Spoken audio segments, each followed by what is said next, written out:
can't tell you how many of the business owners that I would talk to during COVID, and they didn't know if they were going to be open a month from now. We had one roll of toilet paper, Yeah.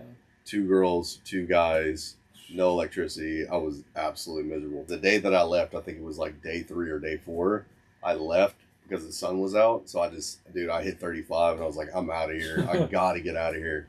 And, but that day that I left, I remember he called me and he was like, dude, we just lost water. Nobody could ever say bad about me is that Colby was a terrible father. I was doing drugs, I was getting into fights, I was stealing, I was drinking, like I was just super disrespectful to my mom, who I lived with full time. Like as soon as I graduated high school and turned 18, I remember this lady, she'd always see me at the gym in Waco that I went to. It was called Gym X, they're no longer around.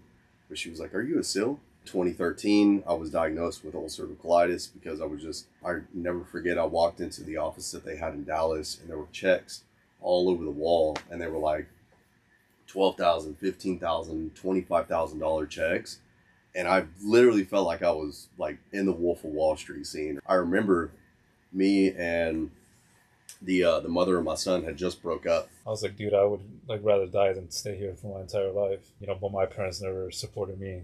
I feel like they also realized that opportunity that they didn't give me. I'll just reference 2024 is whenever I was setting an alarm every single hour, on the hour from the hours of 7 a.m. to like 7 p.m. and it would show me my goal. I have a constant reminder of, okay, dude, you're hitting $40,000 this month. Not being a part of the matrix. You're not just another freaking, like, you don't realize that you can truly like create whatever you want in life. And I love my mom, but she just spoiled me, dude. She had like no rules. Coby, welcome to Construction Royalty Podcast. Appreciate it, brother. Yeah, no problem. Thanks for having me on. Yeah, for sure. So just tell the audience, man, who's Coby? What do you do? Colby is a father, a husband, and a business owner. I own Brick Free Power, which is a Ercot electricity brokerage. I've been doing it for 11 years. I've got a couple hundred customers just all across the state of Texas. I used to work in other markets too, like Pennsylvania and Maryland, but essentially every business, this studio that we're sitting in right now, has to pick an electricity company. And you could go out, call the 1-800 numbers and get a pretty good deal. Or you could have a guy that you could always rely on. Is the same as like, being a restaurant owner and you want to be able to have a food vendor that you can rely on. If something happens, you call them, or a plumber or an electrician, I guess would be more relatable to your industry and whatnot. But for me, it's like building the relationships and brokering electricity for 11 years. I've built a lot of really strong relationships over the years, and a lot of my customers just became really good friends of mine. But every business needs electricity, and I do things a lot different compared to if somebody's coming into business. Like if you're opening up your own electricity company, but you need like a brick and mortar building, you go and you have to get your certificate of occupancy, you got to get your inspection, and then you got to get your permit, and then you have to go and find an electricity company.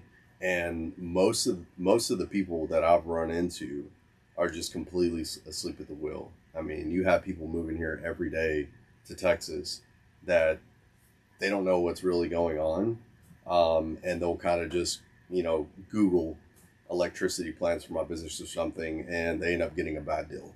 I run into that almost every single week where somebody signs up at 12 cents, or just a couple of days ago when I was working just this previous week, somebody signed up at 15 cents. And, that's not what any of my customers are going to get with me. Is I'm going to go and I'm going to leverage providers on their behalf, as well as make sure and negotiate things with legal to make sure that it fits into what they're trying to do in their business. So an example of that would be like if they're, let's say, a concept where they have a goal in the next 5 years to expand to 30 more locations. Well, some of those locations may succeed and some may fall off. So are there things negotiated into the agreement to make sure that it protects them and their entity and their business, and mainly at the end of the day, their pockets? So that way, if there's an event of default, that we can just liquidate that agreement and it does not hit their P&Ls. So, but that's like, my specialty. And I'd probably, if I'm ringing my own bell, it would probably be timing the market. Timing the market has been something that I like. I have so many customers that I've saved 6 figures to 7 figures, just by timing the market. Procuring their next electricity plan, whether it's 6 months out or if it's 4 or even 5 years out from their next expiration date. By me watching the market and saying, okay, we're seeing a dip in the market. These things are happening. This is what the historic data shows us. So, let's go ahead and just capitalize on this opportunity that we have and lock in something that's going to be cheaper than we know it's going to be cheaper 2-3 years down the road. So, because the price is like up and down, right? Yeah, it's all over the place. It has to do with a multitude of different factors. Just like every day it goes up and down? Yeah, every day. Energy is actually the most volatile commodity, which is traded just like a stock or something, but it's the most volatile commodity out there. Crypto? I don't know. I don't know. Yeah. When I heard that, this was, before crypto. Yeah. So it is very volatile though. So it's like say if like a building like this, right? Like if like a tenant moves into like a building that has multiple units, so it's like you build a relationship with the tenant, like each tenant or the building owner.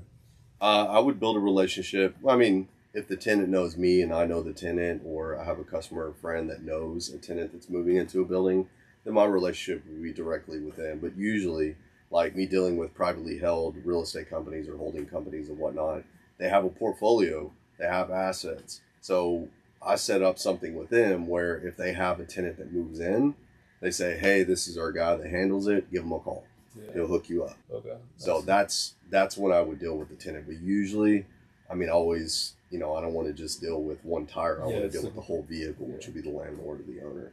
So, and then obviously, it's his building, so he's placing you, unless they have their own guy, which probably, I doubt it, right? Like, it's a 50-50 shot. Yeah.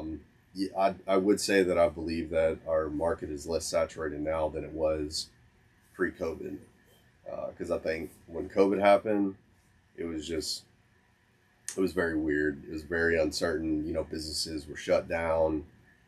People, I can't tell you how many of the business owners that I would talk to during COVID, and they didn't know if they were going to be open a month from now. So it was just very weird. And there was a lot of people that were in the electricity business, and they fell off. And then you have Winter Storm Uri, which happened in February 2021. Right after. And I'm sure you remember that. Yeah. But yeah, and that's, people having to go out and they're now having to sell electricity contracts in a higher market. They just couldn't put the bill essentially. Yeah. They didn't have the grid. Yeah, I was in Austin during that time, and I was too. Oh yeah. Yeah, I got stuck in Austin at my buddy's place, and I'm allergic to cats. They had 2 cats. We had 1 roll of toilet paper. Yeah. 2 girls, 2 guys. No electricity. I was absolutely miserable, but it was crazy. The snow was there was pretty wild too. I had to stay in for like 2 or 3 days. Yeah. I didn't have power also for like 3 days, and water for like 5 days. I was about to ask you if you ended up losing water. Yeah. That was the worst from what I heard from other people. Yeah. Because the day that I left, I think it was like day 3 or day 4, I left because the sun was out. So I hit 35 and I was like, I'm out of here. I got to get out of here. And, but that day that I left, I remember he called me and he was like, dude, we just lost water. So you left at the perfect time. It was just miserable. Yeah. And how was it here in Dallas? It was pretty bad, but I think just the majority of Central Texas got hit pretty hard with that. Yeah. So, yeah. And then, so going back a little bit, when I asked you that first question of who are you, you first said father. Yeah. Like, that's your most important role, you think? Big time. Yeah. Yeah. There's, there's a lot of things that I could definitely improve on in my life. Yeah. But I know one thing that nobody could ever say bad about me is that Colby was a terrible father. Nobody in my circle, outside of my circle, can ever say that about me, because I'm very, very present with my kid. I take him to school every day. I pick him up from school every day. After school, 99% of the time, we're gonna go straight to a baseball field and we're gonna do baseball for an hour, 2 hours, or whatever. and I just enjoyed spending time with my kid. But like we have a chore chart that is a magnet on the fridge. Chore chart is a chore chart. Okay. Yeah, and essentially, he goes and he'll check off. Okay, I made my bed. I did my room. Homework. I did dishes. Did I do my laundry? Did I take out the trash? All of these different things that essentially it's a way to monetize for him to earn money. And it's also a way for him to earn additional time, like if he wants to play a video game. But, I'm just, the way that I coach my son, essentially, is I'm doing everything for him that I was never taught as a kid.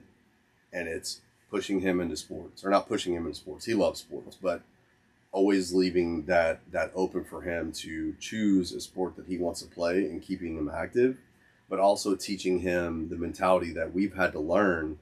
Either you learned it growing up, or you got kicked in the teeth by life. Yeah. And you had to discover it for yourself. And that's how it was for me. Like, Colby didn't do homework in school. Colby was terrible at school. I hated school so much. Like, I was a straight up degenerate. I did not get good grades. I flunked Spanish 2 and like didn't ever even get to play basketball, even though I was on the basketball team pretty much all year. And on and on. I was just not good at school, and I didn't enjoy learning, and I didn't really enjoy reading. But after, and I know I'm kind of going off the fatherhood subject, but I'll promise I'll bring it back. I was a degenerate out of high school, dude. Like, I was doing drugs, I was getting into fights, I was stealing, I was drinking. Like, I was just super disrespectful to my mom, who I lived with full time. Like, as soon as I graduated high school and turned 18, I totaled 2 cars. I was detained and, taken to prison a couple times for, just doing stupid stuff and hanging out with the wrong people, honestly. But then I had a buddy ask me if I wanted to move to Waco to go to school for cars. And this was 2007, and I was already on probation in 2 different counties. But like, I knew whenever he asked me that I had to go. It wasn't a choice for me, because I knew if I stayed here, then this is what my life is going to look like. And I had people in my life where they were further along than I was in a very negative way. And then, seeing it now 20 years later, whatever, out of high school, I will hear or see people and where they're at because they stayed in our hometown. They stayed with the same clique and they were doing the same shit and they never changed. And I mean, it's really sad, but at the same time, it makes me very, very grateful that I decided to take, an investment on myself and take that action of getting out of there. But fast forward to when I moved to Waco, that's when I fell in love with the gym. That's when I got hardcore into training and stuff. And it's because I couldn't drink, I couldn't smoke. I was on probation, like I said, in 2 different counties. So, my love and my vice became the gym. And I remember this lady, she'd always see me at the gym in Waco that I went to. It was called Gym X. They're no longer around. But she was like, "Are you a SEAL?" And I was like, "No." And, I'm 21 at the time or something. And I was like, "No." And she goes, "Oh, okay. Well, you just really carry yourself as one, because I have friends that are SEALs and Marines or whatever." I was like, "Huh." And then I started thinking about going to the military. So I started looking into it. I was talking to recruits. I wanted to become a Marine or a Navy SEAL. And then I fell in love, and then, I decided not to or whatever, and I continued school. But I stayed on that path in school and at the gym, and it developed this motivational mindset where, I really fell in love with just working hard. And then fast forward to 2013, I was diagnosed with ulcerative colitis because I was just, right before that, I was partying at Texas State. Remember I told you that I lived in Austin, and San Marcos went to Texas State. Yeah. So I was partying. Yeah. Yep. I was partying. I was taking pro hormones. I was taking way too much Adderall. And then this was just like a revolving thing for months. And then I started having gut issues, and then I started losing a ton of weight, and I barely made it through finals. Barely made it. and then moved back home, diagnosed with ulcerative colitis, lost all the weight and stuff. I was living with my parents back in my hometown. And then that's when I fell into sales. So that's when I fell into brokering electricity. My cousin at the time was the one that told me about it. And, you know, I never forget, I walked into the office that they had in Dallas, and there were checks all over the wall. And they were like $12,000, $15,000, $25,000 checks. And I literally felt like I was like in the Wolf of Wall Street scene, or like Boiler Room or something like that. Like, man, these dudes are making money. And to me, whenever I was in college, I was thinking, you know, I'll get out and I'll run a gym and I'll make good money, you know, like $60,000, $70,000 a year, whatever it was at that time, I don't remember. And then I just, you know, fell into electricity. So, but been doing that 11 years. But it's because I fell into sales, that's when I got into all of the other things that we're familiar with, like investing into network programs that, you know, we now carry tattoos for, meeting the right people. So about you and Keenan. Yep. Yeah. We met at ELC. It was a revival weekend. So we met, it was 2019, January 2019. They had a revival weekend, which I think was the last week of January. And they had like a prophet come in and stuff like that. But I remember me and the mother of my son had just broke up.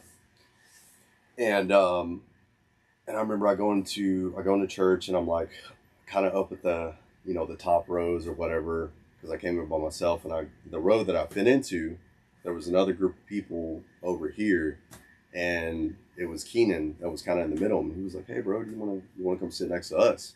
I was like, "Yeah." So, you know, I went and sat next to them, and then since it went on for like 3 days or something, we exchanged contact information. Very next day, we all meet up on the same row.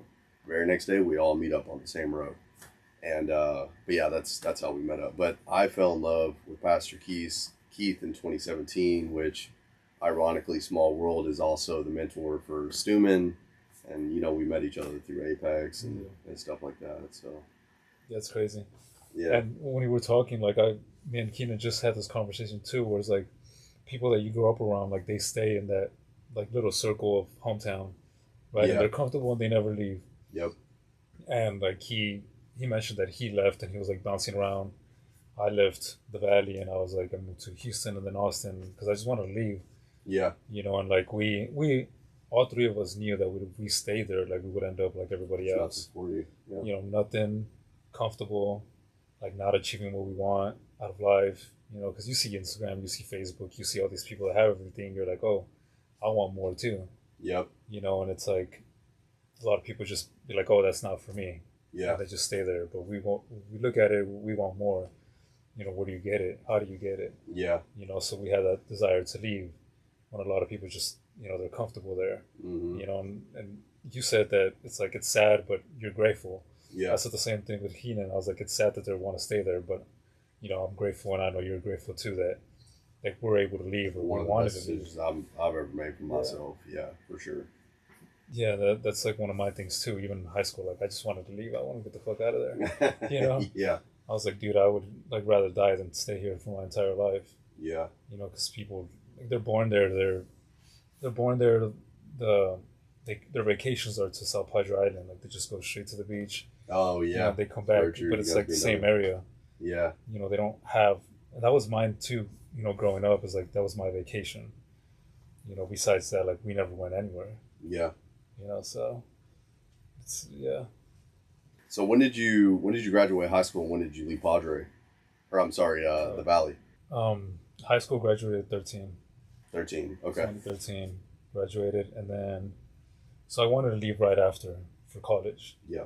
Because I was a soccer player growing up. You know, that was my thing. You know, your kid is baseball, you said, right? And my thing was soccer player since 7 years old. Yeah. I always wanted to go play college. Like I had friends that want to go play college. Like one of them is in the pros right now. So I was always like, you know, soccer scholarship. I was looking for universities that had a D1. You know, I know SMU here, California. Like I would go everywhere. Yeah. You know, but my parents never supported me, like in going out and doing that. Yeah. They support my sister now because she does boxing. Oh, They're, okay. like taking her to like Virginia to nationals, to New Mexico to nationals, like Kansas City and stuff, and they never did that with me. You think it's just because they're more established now and they have the freedom to do that? No, it's because they didn't have like their papers back then, Oh, so got you. they couldn't leave the valley. Got you. So Yeah. if I left the valley for college or whatever, something happened, they couldn't just go and like pick me up or visit me or whatever. Mm, You know, like I yeah. had aunts that could and stuff, but my parents directly they couldn't do that stuff. Got you. And then later on, they got their papers or so they traveled now. They could travel. They could go anywhere, Yeah. planes and stuff. Yeah. So like now they take my sister everywhere, Yeah. for nationals. But back then it was that was the reason. Mm, But I feel like maybe they also realized that that I feel like they also realized that that opportunity that they didn't give me, they would give it to my sisters, got you. like my two younger sisters, and they did. So maybe they saw their mistake Yeah, or what they felt like was a yeah, they mistake. give a little bit more to my younger sister that's like 21 now Yeah. or 22 around there, and then now they're giving even more to my youngest sister that's 15. Yeah. So they're also learning as parents. Hmm. The mistakes that they did with me to the next kid to the next kid. So you remember how I was talking about that just earlier? I'd bring it back to fatherhood, Yeah, but it's like us being able to do that for our kids. Do you want to have kids someday? yeah. Okay. I want to make sure that I'm able to do all that stuff for my kids. Teach them everything that we had to go through life, like go through so much shit to learn to develop this person that we are today. So that way they don't have to figure it out like we had to figure it out. And like that's my mission right now. And even just hearing remember a Mighty Men yesterday? Yeah. It was talking about legacy. Yeah. That hit me in the chest, but it aligned perfectly with what my mission is right now. And I know whenever you and Keenan were talking, y'all were talking about goal setting. I completely resonated with you on where you had mentioned that, I'd always set down goals, but I never achieved them. Yeah. And it's like, dude, I completely resonated with that because I've done that so many times, and it always came back to because my why wasn't strong enough. But it's like once you know, and once you, most importantly, make an impression on the subconscious mind with the feeling of already having it, that's when you know that you've struck gold. It's because now that why has become powerful enough to be your subconscious driver. So I don't know if like you're into Joseph Murphy or Neville Goddard or have you ever heard of psycho-cybernetics? Oh yeah. Okay. I have the book. I never read it, Okay. but one dude at MBM one time that I met because I had the RT shirt on. Yeah. He was like, "Oh, I'm in RT," and then he was like, "We just started talking," and he told me about that book, and I bought it, and I just never read it. Psycho-cybernetics? Yeah. It's amazing. It's Yeah. an amazing book. Tony Robbins, I think he said that was the biggest like self-help book that helped him. But essentially, psycho-cybernetics is a much less, it's a much more scientific, like analytical book to achieving goals. But what I think it's Maxwell Maltz, Dr. Maltz, something like that. He knows what he's talking about because what he's essentially talking about is the same as what we've seen from teachers like Napoleon Hill and Joseph Murphy or Charles F. Hannall, which is the master key system. But all that comes down to the subconscious, and basically we're a projector. So our feeling states will essentially either pull stuff to us or push stuff away from us. So like, have you ever had something where you wanted it so bad that that's all you focused on, like every single day, from the moment you woke up, from the moment that you went to sleep, and then eventually you got it? Yeah. Can you think of something? Can you think of anything that you wanted it so bad that you weren't willing to settle ever, and then eventually you got it, and like what that felt like?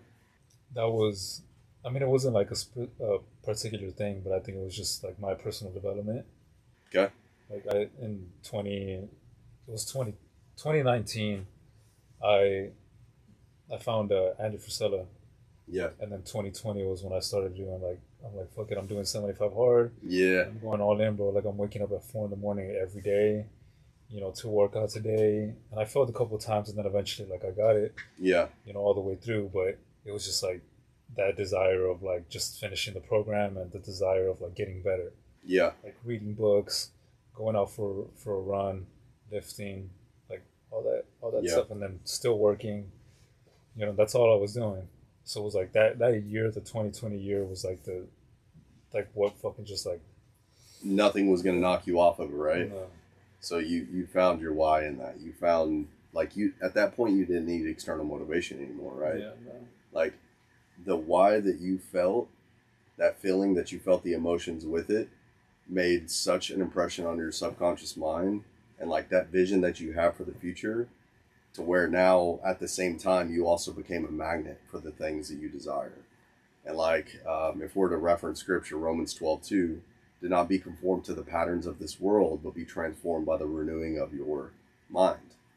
And Jesus also, Mark 11:24, talks about this. He says that, therefore I tell you, whatever you ask and pray for, if you believe that you have received it, it is yours.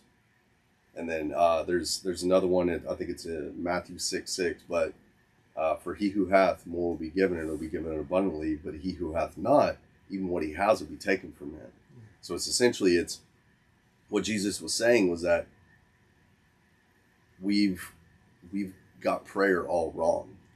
It's like a lot of people will almost like beg in a prayer. No, we're supposed to give thanks. Yeah. Thanks for it already being ours. God said that creation is finished. So there's nothing that we can go and create that has not already been created. Like God has created everything, therefore giving us unlimited amount of opportunities and possibilities. We just have to go out there and get it, but we allow our ego to get in front of us to stop us from being able to go get those things. So whenever you can, every day, like God gives you that vision for what you're supposed to see or who you're supposed to become, you know, talking about be, do, have, you have to become that person here first, because everything starts with an imagination. This mic, the cameras, our phone, our car, this shirt, the jeans, like this ring, all of this started within the imagination first. Like we all have an idea, but whenever you can focus so much on a vision, you become emotionally attached to it, and you can feel as if it's already yours. That's praying in that gratitude. Therefore, I tell you, whatever you ask and pray for, if you believe you've received it, it is yours. Like there's nothing else that's ever going to get in your way. And it's like, I remember there was this quote from Will Smith years and years ago, but he said that once, and it was from The Alchemist, the book The Alchemist. Yeah. And he said that once you make a decision, the universe will get out of your way.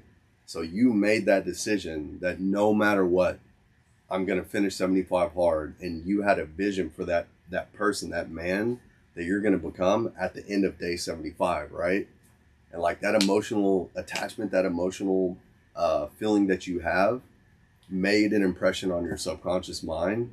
And like, therefore you became the person already, even before the experience was brought to you. Are you with me on that? Yeah. Okay. I'm just like, I'm playing 2020 on my mind as you're talking. Yeah.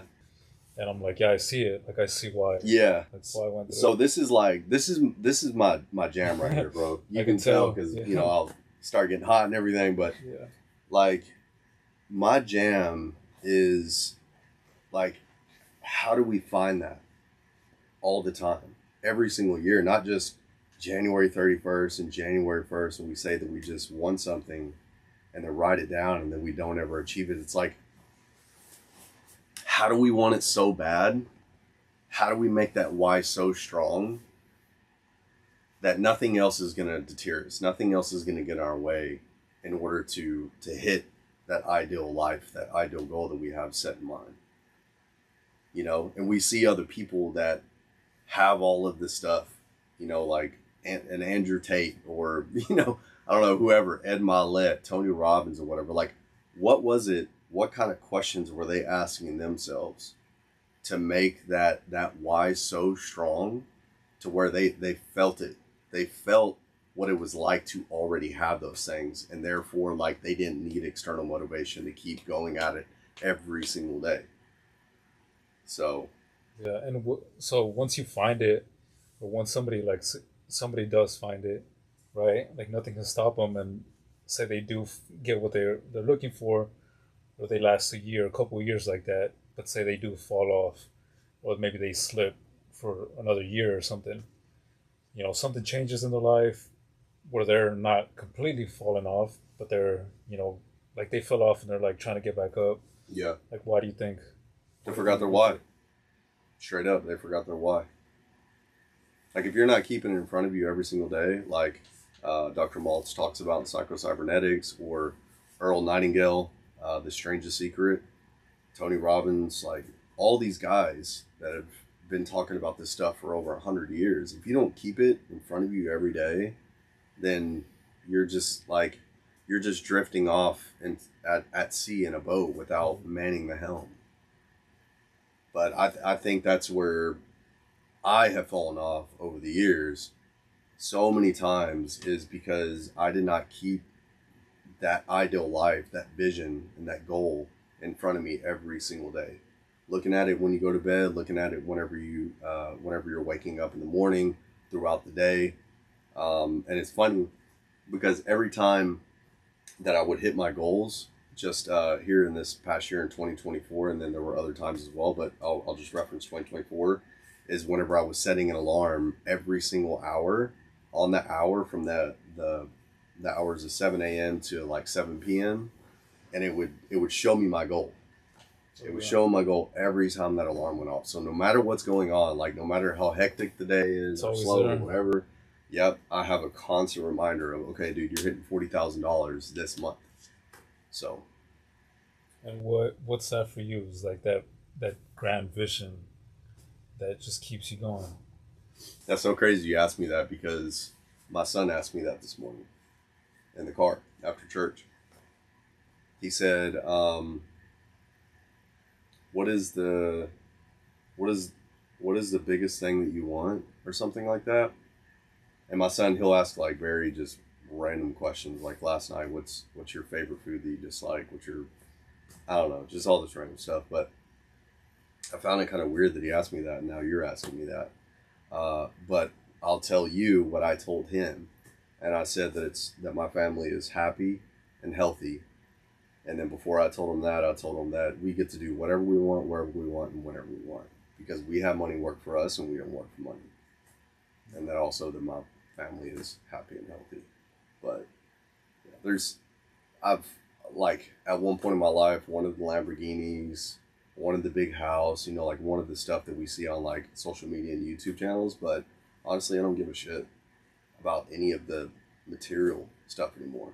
Like for me, truly living life is serving other people, paying it forward with the talents and treasure and time that you've been given, and also not being a part of the matrix.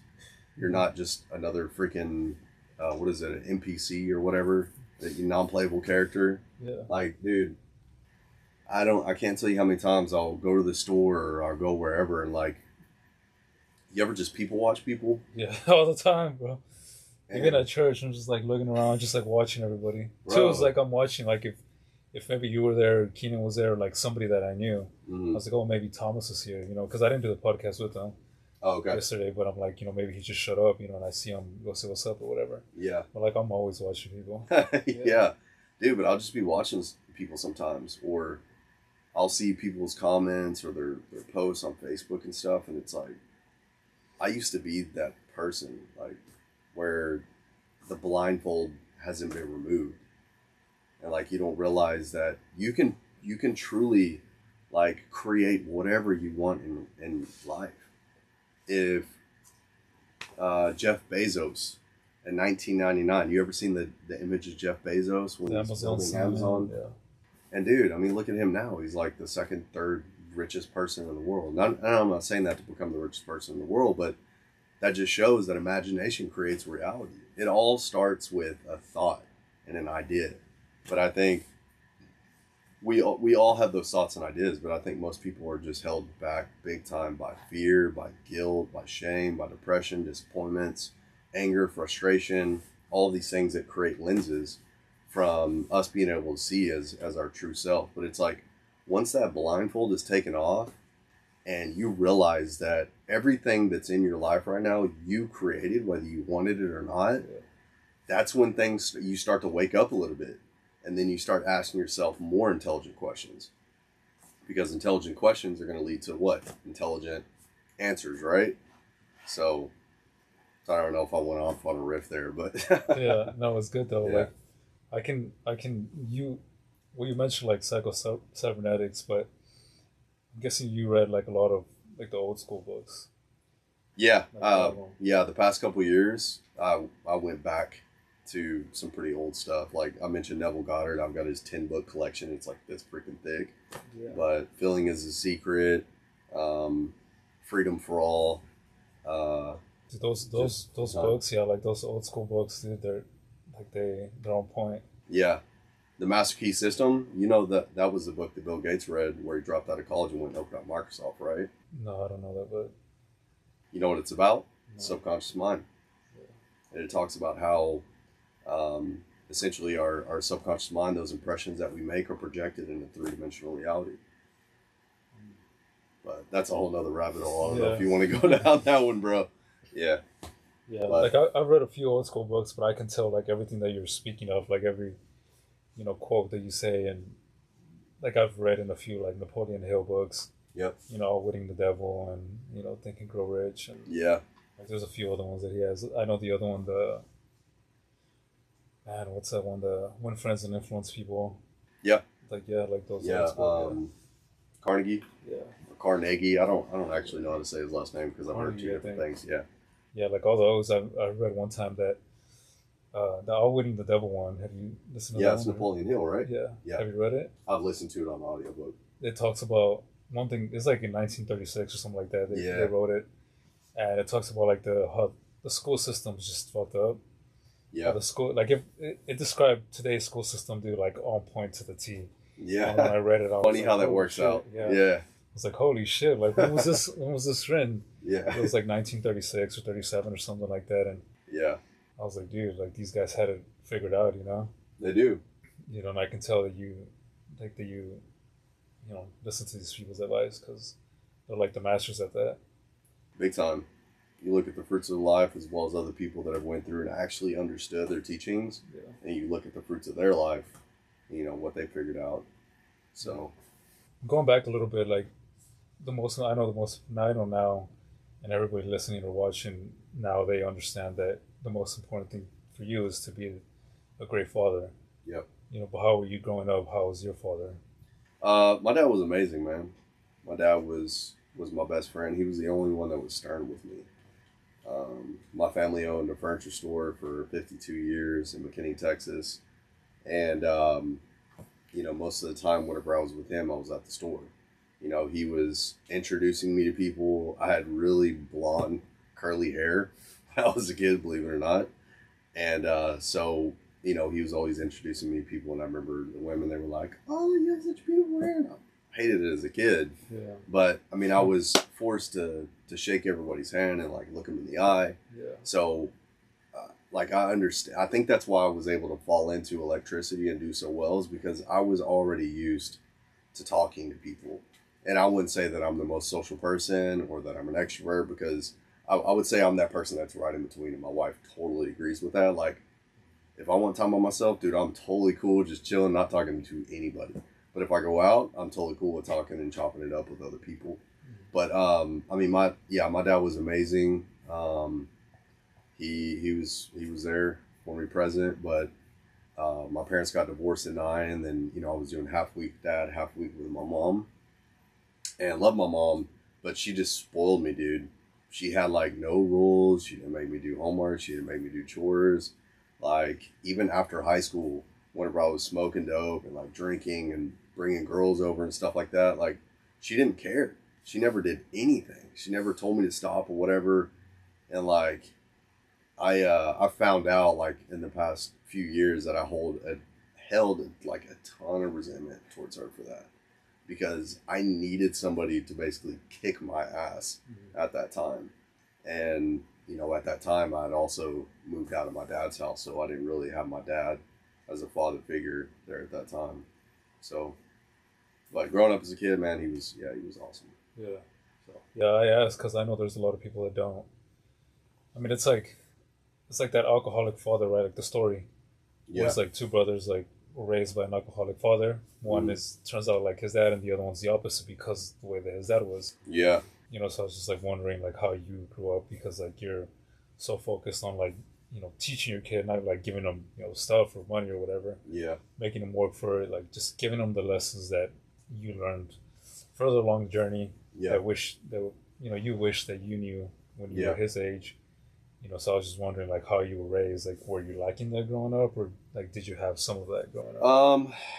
I mean, I still that I wish that my parents had disciplined me more. Like, don't get me wrong, if I acted up too much, my dad would tell me to go pick out a belt and whip my ass. Yeah. My mom never whipped me ever. And I know we're not supposed to like whip our kids. Yeah. Back then it was different, dude. Yeah, way different. Yeah, for sure. And like, but that's like why we turn out like this, though. Like people that never got their ass beat with the belt. Yeah, you see it with the new generation. Yeah, bro, it's fucked. Yeah, they go out and they disrespect people in public. You see it all over YouTube, and they get their ass whooped. Yeah. But it's a hard reality check, and they freak out and they want to sue somebody or whatever. But it's like, dude, well, nobody taught you respect. Yeah. But like, and I joke with people about this, but I'm like, yeah, I've been like slowly indoctrinating my child to make sure that he builds this competitive spirit. So that way, whenever he gets out on his own and life kicks him in the teeth, because it will, I mean, I don't want to say that, but it's just a harsh truth, he's going to be able to handle it because he's handled failure and difficulty so many times already as a kid to where now if he goes out that he's going to be able to handle all the things that I wasn't able to handle whenever I turned 18, 19, 20, 21 years old. Like I was a freaking man child, dude. And so like I love my son. I give him hard love, but we're also best friends. But like, at the same time, and I'm so grateful to God for my wife, dude, because she's way more disciplined and structured and everything like that. Like making sure you get your 5 checks a day before you have any free time on the chore chart. Like she established that, as well as like always making sure that we're on top of his studies. And he's only 7 years old, but like being able to discipline him now to go after it and doing what's hard first, so that way whenever you deal with actual difficulty, it's going to become easy for you. And anytime that he doesn't want to do something, or his jacket's left on the ground, or his shoes are in the living room, or just whatever, and he doesn't want to do it, or he puts it off or whatever, I said, what's the first step of excellence? And he can answer me straight up. He goes, to do something when it needs to be done. So immediately, like, he already knows what I'm talking about. Yeah. But like instilling those ideals into him is going to take him way further in life than I was able to do whenever I came out of school and coming into adulthood. It's teaching him those things that like it doesn't matter what else is going on in life, he's going to be able to handle his shit. So yeah, like I had a couple of lessons like that too that my dad taught me, that I still remember, and like he was disciplined to an extent, but not too much. Mm-hmm. That I knew like that there was a line not to cross. You know what I mean? Yeah. But he, like, one of the biggest things too is like, when I was 7 years old, 10 years old, around that like range, I started working with my dad. Mm-hmm. The little kid running around the job site. Like that was me. Yeah. But he always taught me to work for money. Like he never taught me. He's like, if you want to go buy something, then you have to make money to go get it. Yeah. You can't like just ask me money and like go buy it. He never like really gave me money. Sometimes he did, but most of the time, Saturdays I'd go work with him. Spring break, summer, Christmas, Thanksgiving, like I would go work with him. Yeah. These skills, lessons that your dad teaches you, like you just remember them forever. Yeah, you do. Especially ages 0 to 7. I don't remember what philosopher said it, but he said if you give me a boy from the ages of 0 to 7, I will reveal to you the man. Yeah. Because the subconscious mind of a child is wide open. Yeah. They're operating in like alpha waves. So like the subconscious mind is so susceptible to ideals.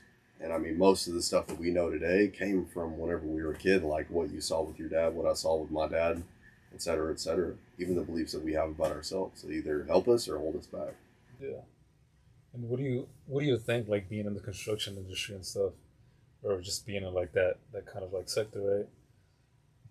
Like how would you mainly like career wise, how you want to still like, when your kid goes out and tries to find a job or tries to build a career, like how will you help them with that? Well, Being in sales and stuff, like being in sales, like the industry that it is. yeah. So he's went with me to go see customers, and I'm not in the construction industry, thank God. But if I was, then you guys wouldn't want to hire me or Yeah. assign me for a job.